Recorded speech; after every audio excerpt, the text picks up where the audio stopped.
আসসালামু আলাইকুম রহমতুল্লাহি অবরকাতুহু।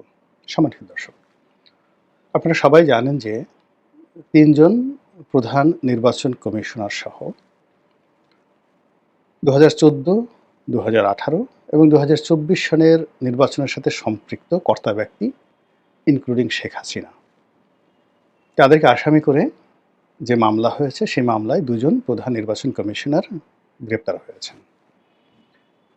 এবং এই নির্বাচন কমিশনার মানে প্রধান নির্বাচন কমিশনার মধ্যে জনাব নুরুল হুদা, যিনি ২০১৮ সনের নির্বাচনটি পরিচালনা করেছিলেন এবং ওই সময়টিতে বাংলাদেশের ইতিহাসে রীতিমতো রাজনীতির মীরজাফরি হয়েছিল। ২০১৪ যে নির্বাচনটা এটি একতরফা নির্বাচন হিসেবে বা বিনা প্রতিদ্বন্দ্বিতার নির্বাচন হিসেবে পরিচিত। এর কারণ হলো বিএনপি অংশগ্রহণ করেনি। ২০২৪ সনে একই অবস্থা। কিন্তু ২০১৮ সনে মানুষের বেদনা অনেক বেশি এই কারণে যে ওই সময়টিতে শেখ হাসিনা নিজে এমন কিছু কথা বলেছেন যার কারণে লোকজন তাকে বিশ্বাস করেছিল। তিনি বলেছেন যে, "আমি বয়স হয়ে গেছে, জীবনের শেষ প্রান্তে আমি এমন কিছু করব না যার কারণে আ জনগণ আমাকে মন্দ বলবে।" দ্বিতীয়ত তিনি বলেছিলেন যে, "আমি বঙ্গবন্ধুর কন্যা। আমার একটা কমিটমেন্ট আছে।" এবং তিনি তার যে সহজাত আন্তরিকতা, এই আন্তরিকতা দিয়ে বাংলাদেশের সকল রাজনৈতিক দল ডক্টর কামাল হোসেনের নেতৃত্বে যেভাবে সেই নির্বাচনে অংশগ্রহণ করেছিল, ওটা যদি মোটামুটি অর্ধেক 50% ও যাকে বলে সফল হতো। এমনকি যদি ওই নির্বাচনে বিএনপি ৭০ থেকে ৮০টা সিট বিএনপিকে দেওয়া হতো। মানে যদি নির্বাচন হতো বিএনপি তো আল্টিমেটলি ১৫০ বা ২০০ সিট তো অবশ্যই পেত। কিন্তু তারপরেও যদি ম্যানিপুলেশন করার পরেও যদি সেখানে ৭০ থেকে ৮০টি আ যাকে বলা হয় আসন দেওয়া হতো এবং যেভাবে ডিক্লেয়ার করা হয়েছে অর্থাৎ ভোট হয়েছে একভাবে, তারপরে ফলাফল শীট তৈরি হয়েছে একভাবে আর ডিক্লেয়ার করা হয়েছে একভাবে। এটা ২০১৮ তে এভাবে হয়েছে, ২০২৪ এইভাবে হয়েছে। ২-৪টি সিটে ব্যতিক্রমধর্মী ২-৪টি সিটে সরকার করেনি বা পারেনি। এর বাইরে প্রায় ৯৯% সিটেই যেটা হয়েছে অর্থাৎ জনগণের মতো ভোট দিয়েছে সেটা 5% 10% ডাজ নট ম্যাটার। তারপরে রেজাল্ট শিট তৈরি করা হয়েছে। সেখানে দেখা গেল 40%, 48% বা 50% এটা একটা রেজাল্ট শিট তৈরি করা হলো। এখন রেজাল্ট শিটে দেখা গেল গেদু মিয়া এমপি হয়েছে। কিন্তু ঘোষণা করার সময় দেখা গেল গেদু মিয়াকে ঘোষণা না করে কদু মিয়াকে ঘোষণা করা হয়েছে। এরকম ঘটনা অহরহ বাংলাদেশে ঘটেছে। তো সেই ক্ষেত্রে ২০১৮ সনে তারা যে অপকর্মগুলো করার সেই অপকর্মগুলো তো তারা করে ফেলেছে। কিন্তু তারপরেও যদি মাত্র দুটো জায়গাতে তারা সততা দেখাতো। একটা হলো নির্বাচনের মাঠটি প্রতিদ্বন্দ্বিতামূলক। অর্থাৎ অপকর্ম তো তারা করবেই। কিন্তু মাঠে যেটা প্রদর্শিত হতো সেটা হলো সমস্ত রাজনৈতিক দল অংশগ্রহণ করেছে। তারপর সবাই ভোট কেন্দ্রে গিয়েছে।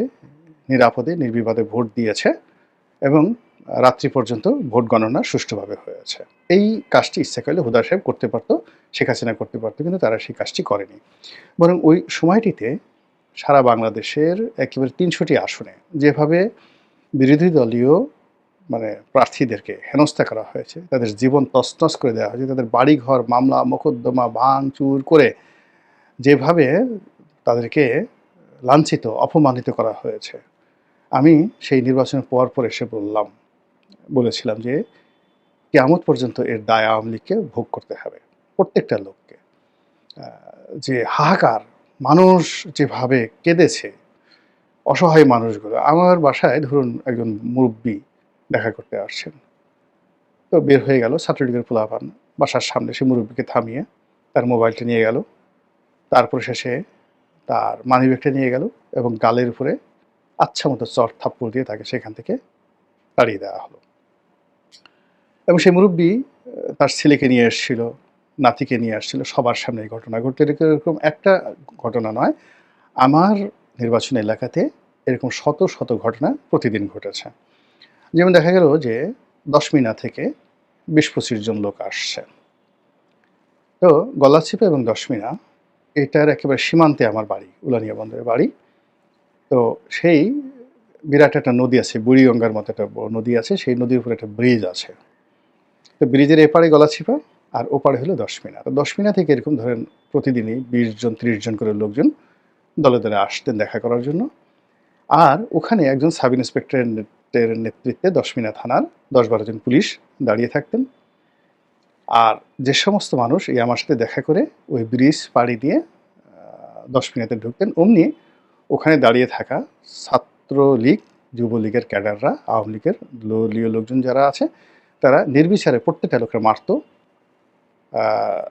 মোবাইল, টাকা পয়সা সব ছিনিয়ে নিত, আর পুলিশ দাঁড়িয়ে দাঁড়িয়ে তামসা দেখতো আর প্রোটেকশন দিত। অর্থাৎ দেখা গেল যে কখনো যদি আক্রমণকারীদের চাইতে যাদের উপর আক্রমণ করা হয়েছে তাদের সংখ্যা বেশি, সেক্ষেত্রে পুলিশ দাঁড়িয়ে থেকে এই অপকর্মটা করাতো। ফলে এর বিচার চেয়েছে আমার এলাকার লক্ষ লক্ষ মানুষ, গড়াগড়ি করে মসজিদে কান্নাকাটি করে আল্লাহর কাছে প্রার্থনা করেছে। আমার যে এলাকাতে একটা মসজিদ আছে উলানিয়া বাজারে, খুব নামকরা একটা মসজিদ, সেখানে একজন মানে ইমাম ছিলেন, মুয়াজ্জিম ছিলেন, মুয়াজ্জিন বলা হতো, শামসুল হক নাম। সবাই সেখানে তাকে কৈট্টে হুজুর বা খাটো হুজুর বলতেন, ছোটোখাটো। পৃথিবীতে এরকম জিন্দা অলি, এটা গলাচিপার লোকজন জানেন, আপনারা করতে পারবেন না। মানে যদি মানে অলি আল্লাহ থাকেন একজন মানুষ, ওইরকম একজন অলি আল্লাহ ছিলেন। একটা গ্রাম্য মসজিদের আজান দেন, সারা জীবন শুধু মসজিদের সেবা করে গেছেন। ওনার অপরাধ ছিল মানে আমাকে ভালোবাসতেন। এর কারণ হলো আমি তাকে হজে পাঠিয়েছিলাম, ওই কৃতজ্ঞতায় তিনি আমাকে ভালোবাসতেন। তো তিনি খুব ভয় পেতেন, বাসার ভিতরে ঢুকতে পারতেন না। তিনি ওই রাস্তায় দাঁড়িয়ে দাঁড়িয়ে আমার বাড়ির দিকে তাকিয়ে থাকতেন আর কাঁদতেন, অঝরে কাঁদতেন। তো যেদিন আমার উপর আক্রমণ হলো সেদিন মসজিদে গড়াগড়ি করে সেই ভদ্রলোক কেঁদেছেন, এবং ওই ঘটনার পর তিনি অসুস্থ হয়ে গেছেন এবং তিনি মারা গেছেন। এখন এই যে শামসুল হক সাহেব, এরকম অসংখ্য ঘটনা যেগুলো বললে আবেগপ্রবণ হয়ে যায়। এ দায় আওয়ামী লীগকে মেটাতে হচ্ছে, এ দায় এই সিসিকে, নুরুল হুদাকে মেটাতে হচ্ছে। যাই হোক, যখন এই যে পট পরিবর্তন হলো, আমার কাছে মনে হলো যে সরকার কিন্তু প্রথমে এই ৩ জন নির্বাচন কমিশনের বিরুদ্ধে বা ইলেকশন কমিশনের বিরুদ্ধে মামলা করতে চায়নি। কিন্তু আমার কাছে মনে হয়েছে যে এই মামলা হবে, বিভিন্ন কারণে হবে। প্রথমত, এটা একটা প্রকৃতির বিচার, এ মামলা হবে। আর দ্বিতীয়ত, সরকারের জনপ্রিয়তায় ধস নামবে। আর যখনই জনপ্রিয়তায় ধস নামবে, তখন এই মামলা করে জনগণের সমর্থন পাওয়ার চেষ্টা করবে। এবং ঠিক সেম ঘটনাটা ঘটল এই ৩ জন সিইসিকে আসামি করে মামলা, এবং সেই মামলায় নুরুল হুদা সাহেব গ্রেপ্তার হলেন এবং তার প্রতি যে আচরণ করা হলো, অর্থাৎ তাকে যেভাবে গালে জুতা মারা হলো, তার গলায় যেভাবে জুতার মালা পরানো হলো, এটাও মানে যাকে বলা হয় কিয়ামতের ময়দানে এই লোকটি যে লাঞ্ছিত অপমানিত হবেন, তার একটা নমুনা আল্লাহ এখানে ঘটিয়ে দিলেন। এবং তিনি যে মুনাফিকি করেছেন, ওই সময়টাতে তিনি যে দাম্ভিকতা দেখিয়েছেন, মুনাফিকি করেছেন, তিনি যে লোভ দেখিয়েছেন, নিজে মানে অর্থের প্রতি, পদবীর প্রতি, দলের প্রতি, আওয়ামী লীগের প্রতি যে যাকে বলা হয় পক্ষপাতিত্ব করেছেন, তার সঙ্গে সঙ্গে আবার তার ভাগ্নেকে আওয়ামী লীগের মনোনয়ন দিয়ে যেভাবে তিনি এমপি করেছেন, এখন তার এই সারা জীবনের যে অর্জন, গত ১৫ বছরে তিনি যা অর্জন করেছেন, বা তার একটা জন্ম থেকে এই পর্যন্ত যা অর্জন করেছেন, দেখেন তো ১ মিনিট যে সময় তার গালের উপর জুতা মারা হলো, এর সঙ্গে অন্য কোনো কিছুর তুলনা হয়? আল্লাহ কখনই সম্মানিত মানুষকে অসম্মানিত করেন না, কক্ষনো করেন না, এবং করতে দেন না। আল্লাহ যাদেরকে ভালোবাসেন তাদের মর্যাদাটা এভাবে সমুন্নত রাখেন যে সারা পৃথিবীর কীটপতঙ্গ সবাই চেষ্টা করেও তাদের অসম্মান করতে পারে না। কিন্তু আল্লাহকে যখন যারা বেইজ্জতি করে ফেলে এবং আল্লাহর দেয়া নিয়ামতকে যখন যারা পুছিয়ে দেয়, তখন আল্লাহ তাদেরকে এভাবে লাঞ্ছিত করেন এবং অপমানিত করেন। তো ফলে কি হলো, ওই যে আমার একটা প্রেডিকশন ছিল যে এরকম মামলা হবে এবং এরা গ্রেপ্তার হবেন, এবং সেই ঘটনা ঘটেছে। আবার এখন আমার যেটা মনে হচ্ছে যে সামনে যে সময় আসছে, সেই সময়টিতে সরকারের সাথে অনেক রাজনৈতিক দলের বিরোধ হবে, বিপত্তি হবে, এবং সরকারের জনপ্রিয়তা এখন যা আছে আরও কমতে থাকবে। তো সেই ক্ষেত্রে সরকারের কিছু কর্মকাণ্ড লাগবে, যে কর্মকাণ্ডে সকল জনগণ যাকে বলা হয় সমর্থন যোগাবে। সরকারের এমন কিছু পদক্ষেপ নিতে হবে যে পদক্ষেপে রাজনৈতিক দলগুলো কিছু বলার থাকবে না ধন্যবাদ দেওয়া ছাড়া।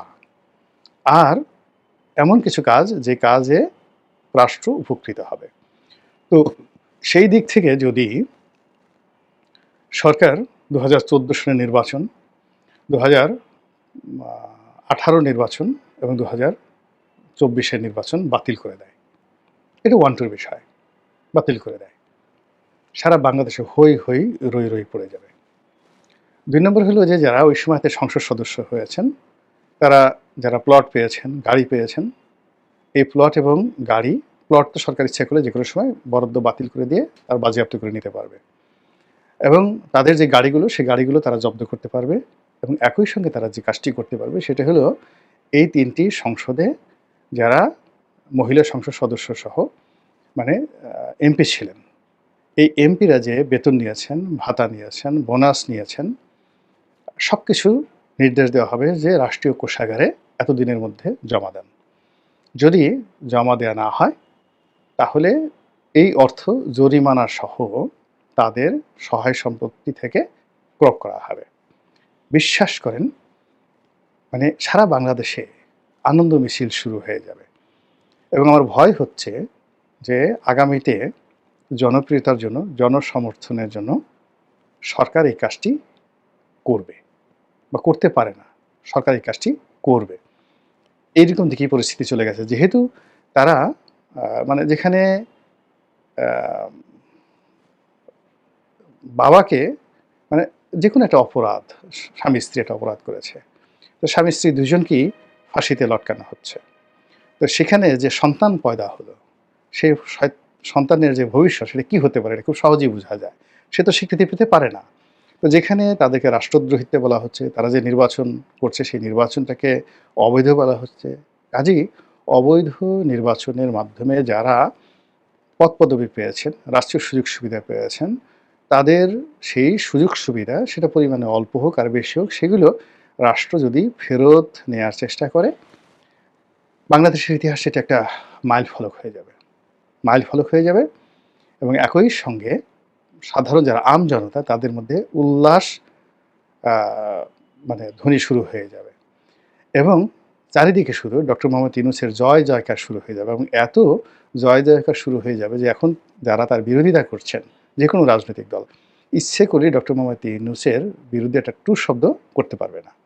এবং সেই ঘটনার পর তিনি যদি কঠোর হন, মানে যেহেতু একটা জনপ্রিয় বিষয়, সেই বিষয় নিয়ে পুলিশকে লেফট করান, আর্মিকে লেফট করান যে ধরো এই এমপিদেরকে, ধরো এমপিদের সম্পদ আনো, যা কিছু আনো, এবং তারা যেহেতু জনগণের সমর্থন আছে, তারা সেই কাজ করতে বাধ্য হবে। এবং সেই কাজ করতে করতে তাদের মধ্যে কমান্ড ফলো করার যে একটা যাকে বলা হয় প্রবৃত্তি চলে আসবে, সেই প্রবৃত্তিকে কাজে লাগিয়ে ডক্টর মোহাম্মদ ইউনূস যদি বলে ক্যাচ দ্য ব্যাডম্যান, ওই খারাপ মানুষটিকে ধরে ফেলো, সঙ্গে সঙ্গে দেখবেন যে পুরো অ্যাডমিনিস্ট্রেশন তার অনুগত হয়ে গেছে। আল্লাহ ভালো জানেন ভবিষ্যৎ সম্পর্কে। পরিবেশ এবং পরিস্থিতি দেখে মনে যা আসে, মাথায় যা আসে আপনাদের কাছে অকপটে বলে ফেলি। যাদের ভালো লাগে দোয়া করবেন, যাদের মন্দ লাগে বা মনে হয় যে কথাগুলো বলা ঠিক নয়, তারা আমার জন্য দোয়া করবেন যেন আমি আপনাদের বিরক্তির কারণ না হই। আসসালামু আলাইকুম রহমতুল্লাহি ওয়া বারাকাতুহু।